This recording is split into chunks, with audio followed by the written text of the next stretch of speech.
thank you all for taking the time to meet with me today. And if you haven't met me personally, I'm the CEO of ActiveDEMAND, and I really enjoy these sessions because it lets me put my propeller cap on sometimes and talk a little bit about the technical details of the platform, and hopefully introduce you or show you how we're using some stuff. So really the goal of these presentations are to give you some context to some of the tech that you already have, right? So you are all ActiveDEMAND users, so hopefully I'll be able to, through the series, introduce you to some of the technology you might not be using today, or give you some insight into some of the capabilities or how we use the software, some tips and tricks and that type of stuff. Now, usually the format is I share a couple of slides, I go through a bit of the back end of the system so you can see stuff, and then I open up the floor for questions. And so today's topic is, I think, one of the more powerful features of ActiveDEMAND is our dynamic content system. And I don't think any other vendor out there today that is doing the level of personalization and dynamic content and the concepts, et cetera, that we're doing with ActiveDEMAND. So I'll talk about some of the problems that we're trying to solve with this tool, and then I'll give you some insights into some creative uses of it, and then I'll walk you through some examples, et cetera. And ask questions in the chat. It's a case that later at the end I'll be, like I said, asking questions. This is really for you as people who are using ActiveDEMAND. So again, the idea is that you'll get the most out of. I want to make sure that you get the most out of this. So many of you have been introduced to me at the beginning of our relationship, and it's a case that you might have seen some of these slides that I'm going to show you, but at the end of the day, it'll put the whole story together. And for some of you that are marketing agencies on the line, as always, if it's a case that you see some slides that we're using that you would like to use, or some of you that are not marketing agencies and want to better explain things to your internal constituents, definitely reach out and we can give you white labeled brand agnostic versions of these slides. So I think digital marketers, I think we're all facing similar challenges, right? And if we're communicating either for ourselves or for our clients through digital means, I think it's, some very nice benefits to it, but I think there's some significant challenges that we all face. And I think we all know this, is that the buyers, they trust nothing, right? It's how often do we get emails from folks, or we see websites and it all looks real, but we all know, it's easy to fake it, and buyers understand that it's easy to fake it. So the reality is that people, when receiving or engaging with companies just through digital means, we're starting in a point of non-trust. And as marketers, we're trying to help all these buyers through the buyer journeys. We end up eroding trust, right, through inconsistent messaging, inconsistent response times, inconsistent branding, or, getting it wrong, different parts of the journey, this type of stuff. And another challenge we face on the technical side is really not even the technical side. I think the folks that we're trying to help through their buyer journeys, they got the attention span of gnats, right?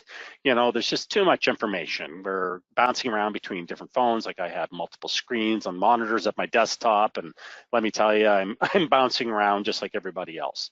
And as marketers, we, a little bit of our ego here is we want people to engage. We want people part of the conversation, right? We write all this content, we do all this work, and the reality is that the dwell time and how long people engage with our content is typically not where we want it to. I think Google says dwell time needs to be above 2 minutes, and I'm sure all of you tech marketers out there are probably knowing that isn't true for your website.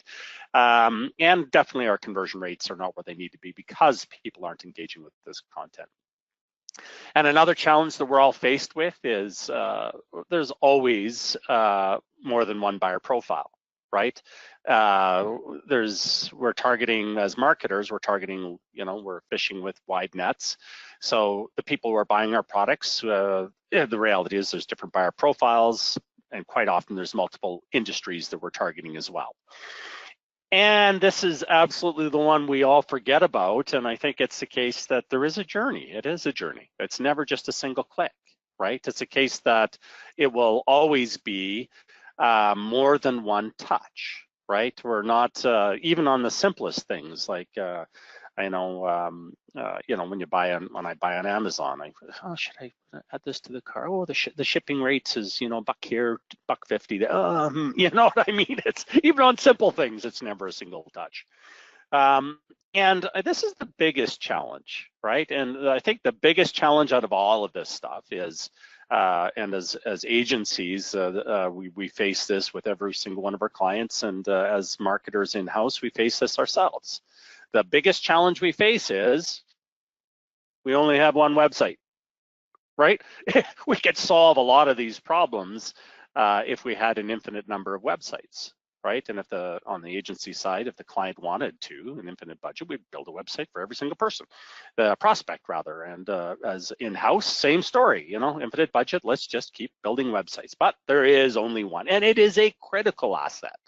Arguably, I think one of the most important digital assets that we have today is our website. So we have to make choices, right? We have to make choices that will always, and with all choices, they will involve trade-offs, right? Because that's the whole concept of the choice, right? So choice number one is we go deep, right? We go all in on one of the buyer profiles, right? It's a case that this is the one profile that is Pareto Principle. This is the one we're engaging with lots. Let's just make it all about that one person. We put pictures of that person in all of our messaging. We target them in our ads. We target that person on our website, and we use the right vernacular. Everything is about that one individual.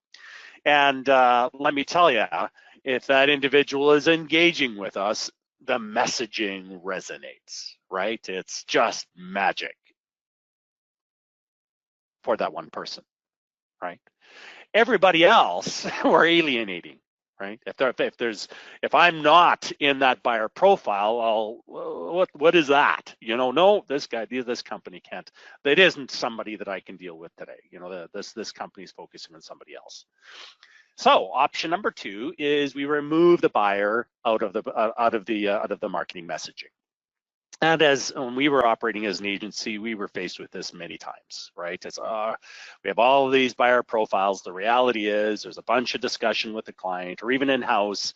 It's like, oh, okay, let's just talk about the products. Remove the buyer from everything.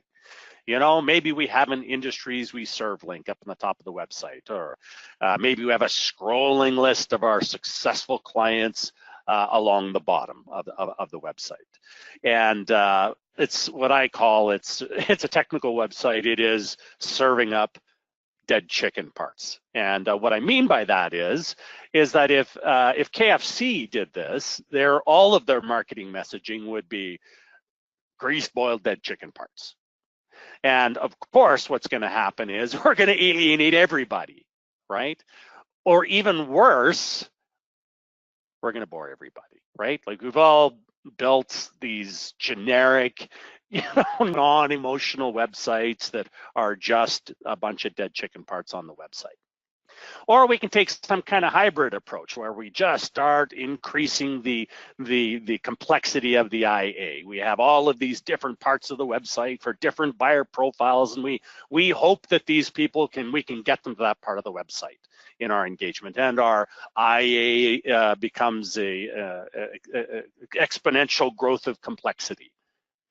So really, I think you've heard me talk about this many times. I'm sure some of you on the call today. Clearly, there is a solution. The solution is to use dynamic content. And dynamic content is this concept of journey automation through personalization, and really journey automation is really the concept of using dynamic content, data, automation software, ActiveDEMAND, to deliver a personal experience for the buyer for the purpose of helping them with the buying decision, or helping them with the journey. So we're all heard this concept of cart abandonment with e-commerce, and really what this is sort of like is doing page abandonment, is that we want to ensure that when somebody comes back to our website, that the journey is shorter, it's not longer. You know, it's that's the whole idea behind this. And with ActiveDEMAND, we have, of course, several aspects to dynamic content that involve the website. We also have dynamic capabilities with the advertising, dynamic capabilities with communication, messaging, etc. But the focus of this is really, this presentation is really focused around how to use the concepts of dynamic content with how it relates to the website. So with ActiveDEMAND, we have the inline dynamic content where we can identify pieces of the website or of a web page or landing page that inline dynamically adapt to the individual. We also, of course, control all of the overlays, whether it's the subscriber bars at the bottom, the push down bars up at the top, and then all of the overlays, the tooltips as the person browses around the website. And then arguably one of the most abused is the pop-up. And I think there is a great use case for the pop-ups. But at the end of the day, it's no matter whether we're using inline dynamic content, the overlays, or any of the dynamic advertising, the story is always the same. We've got to get the messaging right, and we've got to add value to the buyer journey. So really how this works in ActiveDEMAND, if you haven't used this yet, is we have this this metaphor that we use throughout the product, whether it's in emails or it's in pop-ups or dynamic content blocks, is we have, or dynamic images, we have this content stack. And basically with a very specific piece of content, we will build several versions of the content in the stack. And it's a case that we delegate the decision making as to who's going to see which content to the actual content. So for example, with our dynamic images, and we use this a lot in our background images on our website, we use it on, also we use it in emails, this type of stuff. And really what we end up with is a stack of, for example, email banners, and the email banners are cityscapes. And each, basically each slice or each plate in the stack has its own specific targeting. So for the case of emails, when the email is opened, the image is being pulled from our server to the client recipient. And basically when the ActiveDEMAND is making the decision as to which image is going to be replaced or delivered to the recipient, rather, it goes to the stack. Is this person in Atlanta? Nope. Are they in Chicago? Okay. This is the GeoIP, I should say, Georgia. Is it, et cetera? So this is obviously wrong. This should be up here. But you get the idea, is that each piece of content has targeting, and then it goes through the stack from the top to the bottom, and it says, is this one? Nope. Is this the one? Yeah, it is. Okay, that's the one that's delivered. So where do we begin, and how do we use this stuff? Well, it's a case that, you know, as marketers, the marketing scientists, we can do touch point assessment and prospect data analysis, get into the details of what's going on with each of our prospect journeys. We can get in boardrooms and build personalization strategies, especially, and I recommend it, is focusing on the anonymous visitor first. That's where most of the people are, and then trying to help them through the buyer journey, going down to where they become brand advocates of the company, of the product or service. Sounds easy? Are you following me? The reality is that's definitely the right answer, you know, but it's I don't, and I think that's what people get hung up on, is that they have to come up with this you know, this algorithm and just absolutely get it right at the beginning. And I say no, there's an easier way, right? Is pick something that's working today and improve it. Right? So you know, the Pareto Principle I mentioned earlier, it's the truth for any website. And, you know, 80% of the real buyer journeys that actually move the needle, right? I should say 80% of the revenue is coming from just 20% of the real buyer journeys. So, and as a product owner or as a company or doing a marketing for another client, typically we know who that one buyer journey is, that or that one profile that is really representing the majority of the business. And we're already doing a great job with that. We understand the positioning for that. Let's just try to accelerate that, right? Let's find that one, right? And let's improve it and then measure it. Give ourselves some confidence that this magic actually moves the needle. So really what I say is how do we do it is that find one piece of generic content on your website, right? And replicate it as a dynamic block in ActiveDEMAND. So we're not doing anything magic. We're just taking one piece of content from the website, going into ActiveDEMAND, creating a dynamic block, and building that piece of content in ActiveDEMAND. So it's the work was already done, the design was already done, somebody had done some thinking on the website. Maybe it's a hero banner, maybe it's a little piece of the website. Who knows, right? Ideally, I like to think of something a little bit higher up above the fold to target, like a hero banner. I think that's a great first start. And all you do is take that hero banner, build it in ActiveDEMAND. So you've done nothing to the website. All you've done is take the assets, the images, the messaging, the fonts, and you put it into ActiveDEMAND in the dynamic block. Oh, nothing magic. And then what you do is you go back to the website and you replace that piece of content with the short code. If you're in WordPress or a Gutenberg block, or I think they're changing the name from Gutenberg to something else, but we have these native blocks in WordPress, or if you're using, I should say, Shopify or Magento or PrestaShop or any of these things, again, use one of our short codes or blocks, or if you're using some other web CMS, use the div that is connected to, that is actually in the dynamic block. So basically, put the block onto the site. So now really you've done nothing other than one piece of your website is now being delegated to ActiveDEMAND to serve. And then what you do is go back into ActiveDEMAND, you've built this, you've replicated this block. I mean, you've got this block in ActiveDEMAND and there's just one of them. So now what you do is you press this button in ActiveDEMAND on the dynamic block and you create an alternate version. You clone it. So now what you're going to end up with is two of the exact same block in your stack, right? And then what you're going to do is adjust the block to target that one buyer profile that is moving the needle. Like for us, it's, you know, where we get somebody coming in from a CRM site, like for example, Pipeline Deals. If somebody clicks the link on Pipeline Deals, comes to our website, we know they're interested in pipeline deals, right? So now all we're gonna do is take that one block we created, we cloned it, and now we're just gonna change the messaging for that one buyer profile. So in this case, we're gonna inject the CRM Vendors logo, change the messaging. Oh, it integrates seamlessly with this Fill Your Funnel Today. The vernacular is about somebody who's thinking about their CRM. And then what you do is you change the targeting.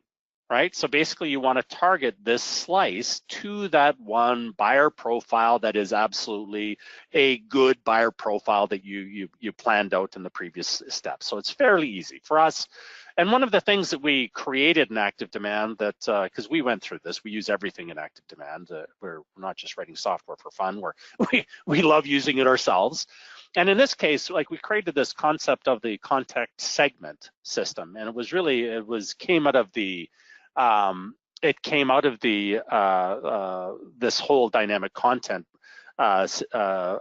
implementation, because the reality is we had all these complex queries for all of his content, so we decided to abstract it into this a segment.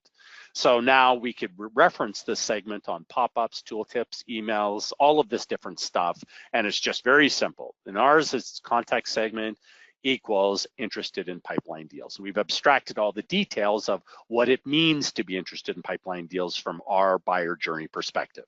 And the query could be, oh, they talked about it on the phone, they came from their website, et cetera. So now we've got two versions of the hero banner. We've adjusted the target of the second one, and now the next step is just enjoy it. It's now working, right? So the people that are not interested in pipeline deals will see the first version, but if they are interested in pipeline deals, they now see the version that is about pipeline deals. So that's really it. And you can do the same thing with pop-ups, right? That's another thing, but just take baby steps. You know what, I know if you've been through my demonstrations, I show you all this stuff and it's just mind blowing and it's, oh boy, but it seems like so much work, but it's not. That's hopefully the message I'm delivering here, is that it's fairly straightforward to pull off. And I say this lots, don't boil the ocean, baby steps, just do one step at a time. And the impact, if you do this, like for example, people coming in from pipeline deals, and I'll show you the results, you'll see right away the impact on the conversion rates, dwell time, time on site, etc. So a couple of examples. I know some of you have seen me do these examples, and I'm just going to talk a little bit about them, and then I'll go into the back end of the system to sort of show you the tools. And then I also have a nice treat for you today. It's actually a Hotjar recording of somebody on our website engaging with the dynamic content, and it is absolutely hilarious. I love it. So this first example is we were looking at, again, Pareto Principle. We were trying to find something that's working, and we were just trying to accelerate it. And I've already went through this example in the details in the previous slides, but you'll see. Is that how we came to the conclusion that we needed to accelerate the specific journey is, well, we know, like we can see that people are coming in from one of the sources, and there's a reasonable certainty that we are uniquely positioned to help that source, and we're already getting good conversion rates on that source. And then we did exactly what I said in the previous slides, is that we personalized it. And so in the case of this, it was with the CRM vendors. So in the case with, for example, another CRM vendor, Pipedrive, we were getting leads from Pipedrive from their marketplace. Somebody sees ActiveDEMAND in their marketplace. They click the little link. It goes to, like everybody, there's some affiliate link. It goes to a page on your site where it's all about your relationship with that vendor. That's usually where it stops, right? The person continues on the journey. If we do a good job on this page, they'll continue on the journey, and a distant memory of, yes, they integrate with the CRM vendor. And they're worrying through, in our opinion, they're worrying through the whole buying, the click process, that do they really integrate? Because the next click in the page is gonna have nothing to do about Pipedrive, and it's all about us pitching our products. But no, we're using dynamic content. So we'll adapt the page. So we're adapting all of it. We have that hero banner I created. So the hero banner now, and we did the same thing for all the hero banners. So all the hero banners are now going to change and position ourselves to how we relate to that one CRM vendor's product, right? And also the tooltips, right? We're gonna have all these tooltips they're non-blocking pop-ups. And typically when we're doing our overlays, we divide up the website into areas. Tooltips left, tooltips right, subscriber bars at the bottom, push down bars at the top, and then blocking pop-ups. So we'll make individual groups for each of these so that we don't have pop-up wars. So here, it's a case that this will actually, if we get their name, we'll start injecting their name into the story as well. So, and even the landing pages, right, are gonna, so this is one landing page that the only piece that's dynamic is this little piece right here. And then of course, exit attempt pop-ups that talk about if they're leaving, oh, wait a minute, look, the owner of the business is saying nice things about us. So what was the results of this? And the result is it was amazing, right? As we actually ended up getting a lift in conversion rate of 200% for the buyer journeys of people coming from CRMs.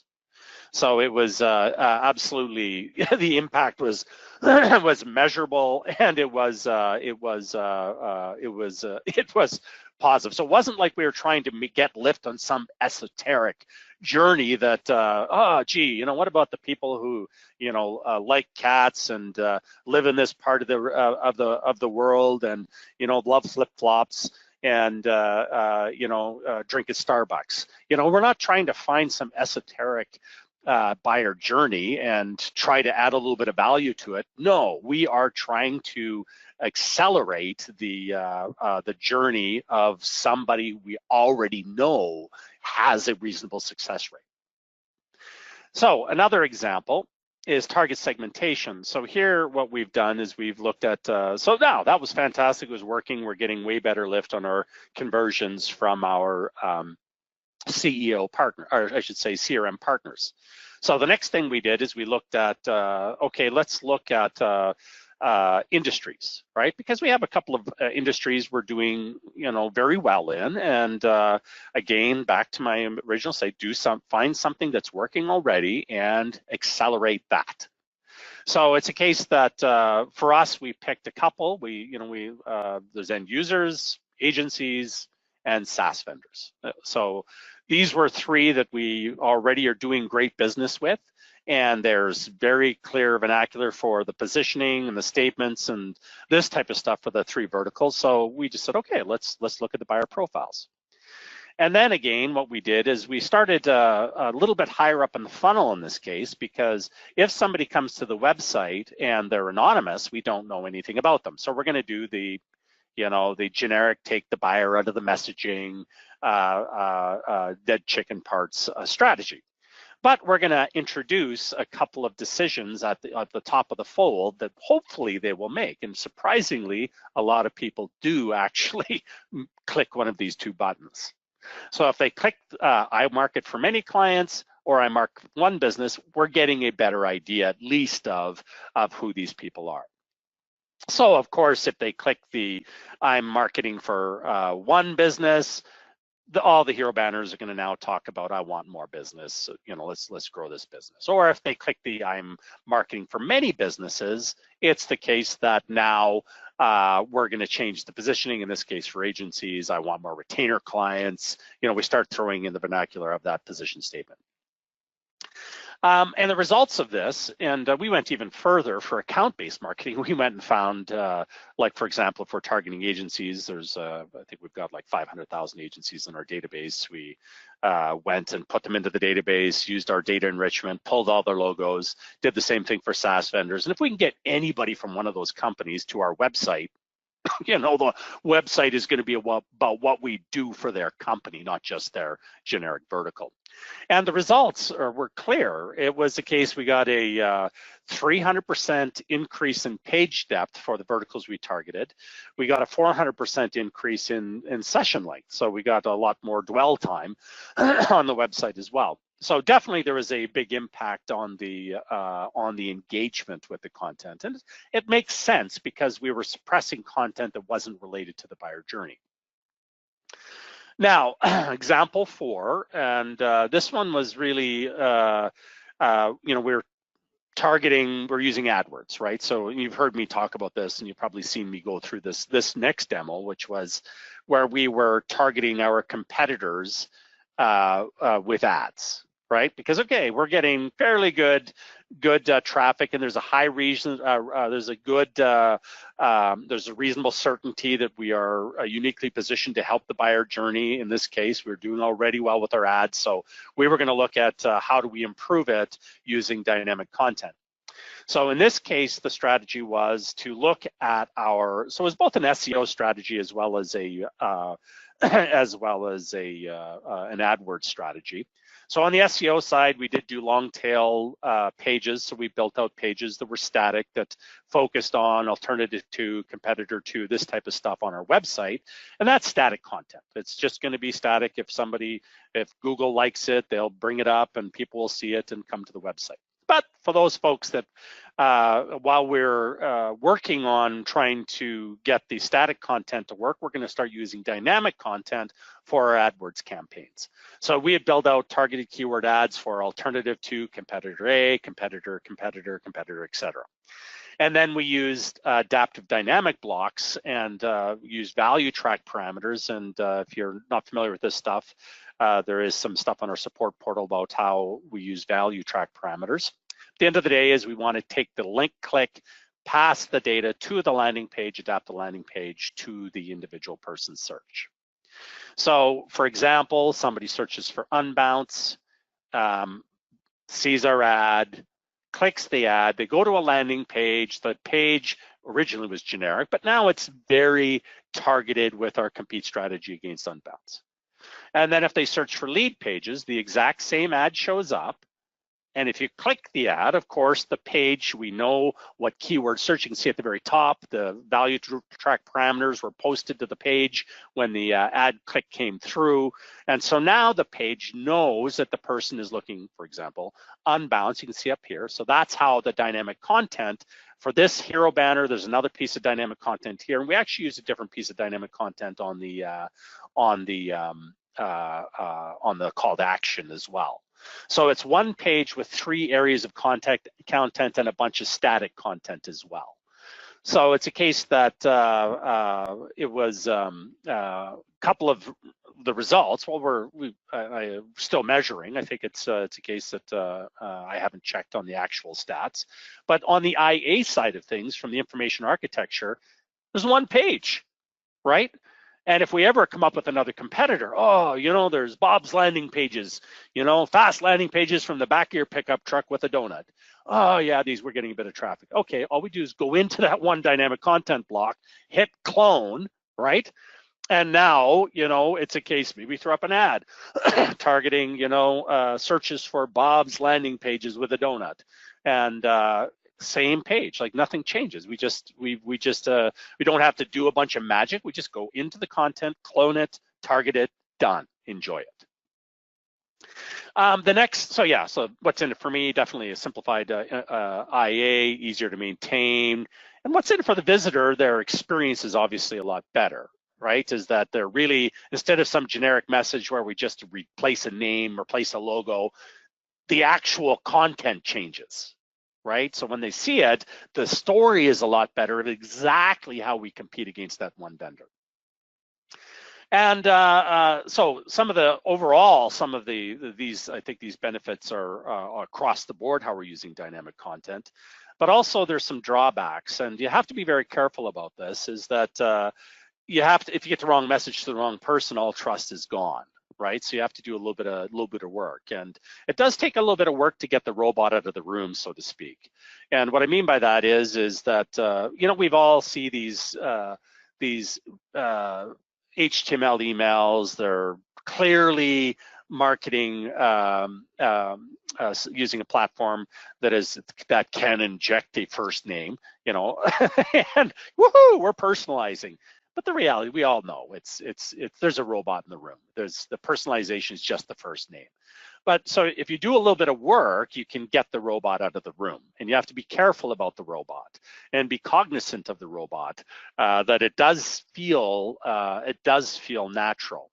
And I've been on lots of calls where people have come in and saw that buyer journey from Pipeline Deals and went to our website and started seeing all this stuff about Pipeline Deals, and then went and, you know, booked a meeting with us.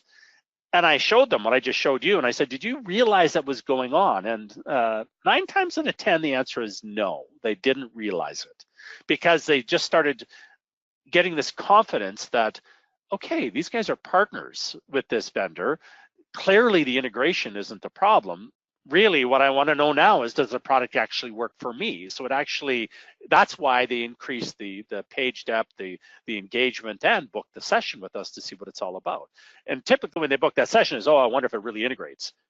And the answer is, they don't ask, they say, yeah, does it integrate? But the real question is, show me the tool, show me what it actually does. Oh yeah, by the way, is it true that you guys have this crazy integration? Or I heard you have great integration, I've heard that too. So the other thing to worry about is caching. So if you're using our landing pages, the pages are coming off our server, but really on the WordPress site, there's two diametrically opposed concepts, caching and dynamic content. So there are two phrases that are they're opposed. That being said, excuse me, we've done a lot of work with what's it called? It's fragmented caching, and it's cache engine specific on how it's implemented. So we did our work with W3TC cache. So if you're using W3TC cache, you can chat with us about what we're doing with fragmented caching. So there are ways to do the caching and dynamic content, but it's not just a simple checkbox in most cases. So you sort of got to make some decisions is the reality, but the payoff is huge, right? The payoff is absolutely huge. So I'm just gonna walk through I showed you some of the examples. I'm just gonna show you in the back end of the system so you can sort of see what some of the pieces look like. And so if I look at, for example, our website, and you've seen the website, it's been injecting your name and your logo on our website, and it might have been one of the reasons you first came to us was you were amazed by the dynamic content. So really in the back end, of course, we did exactly what I said in the slides, is we found one piece of generic content, and this hero banner was generic, and we replicated it in ActiveDEMAND. Then we replaced the content, this hero banner, in the WordPress site with the shortcode. So then this piece of content, when the page renders, was now being served from ActiveDEMAND. So, and it's actually server side. So when the page is requested from the visitor, there's a call to the web server. The web server during the WordPress infrastructure does a replace to the shortcode, goes back to our website, our web server, I should say, our content servers, says what's the right content for this individual, and there's only one piece of content. It's the generic hero banner that we replicated, and now it's being served in line from ActiveDEMAND. So nothing's changed. Then we went into ActiveDEMAND, into the dynamic content block, and cloned it. And the first version of the content block we cloned was it was quite simple. It was really just, did we have their name?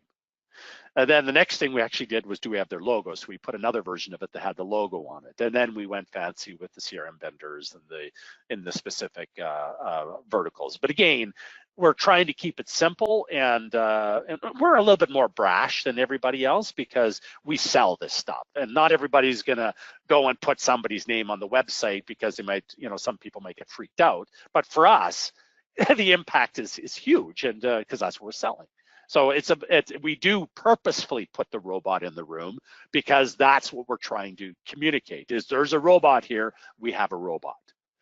Now in ActiveDEMAND, so for example, I showed you that the small business marketer page, and basically we ended up with a stack of this hero banner, and the stack, as you see here, it's now, we've got several versions of it.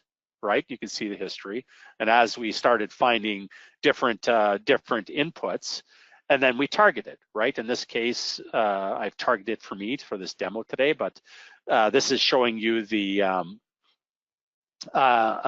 segment, the contact segment. So now, if somebody comes to the website, when that hero banner is going to be replaced, it starts going through the stack and says, is the person interested in pipeline deals? Yep, okay, there we go. That's the piece, that's the content that's going to show up on the website. No, okay, then it goes to the next piece.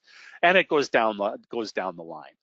And another idea is the tooltips. So we have our tooltips group. So we have a whole, and it's probably one of our more massive, like we have tons of different tooltips with different testimonials and et cetera. Like quite often when you're using pop-ups and subscriber bars and that type of stuff, it's, should I put it on this page or should I put it in that page?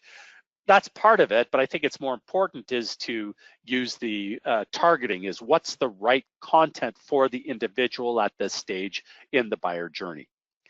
And it's a case that, yeah, same thing as using this is what the segment looks like. And it's quite complex, right? And us, for maybe they're talking about entry pages, what they're talking about on the phone, that type of stuff. So we've abstracted the query, because if we come up with some other esoteric way to identify somebody's interest, we just go into the segment, and then all the dynamic content that is pointing at that segment will now update. And I just wanted to share this this recording I have of somebody that came to our website, and we knew who the person was, and but it's sort of a funny story. It's not a funny story, but it's, you see it. So the person, you can see where they're clicking.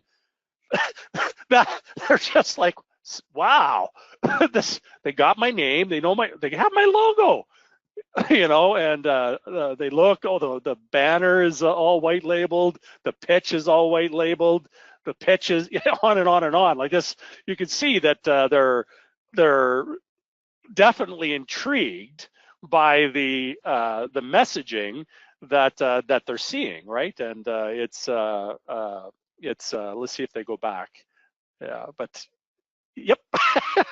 So it's absolutely eye-catching, and it's definitely something that is it works, is the reality, right? You've seen it on our website, and it is so when you're, as a, I guess a couple of takeaways before I go to the questions is one is, I think that it absolutely, I know it works, right? We have the stats to prove it, but I think it's a case that if you're doing marketing in-house for your company, is start slow. Just pick a couple of hero banners, a hero banner, add a couple of tooltips, add value. That's really what I'm communicating here.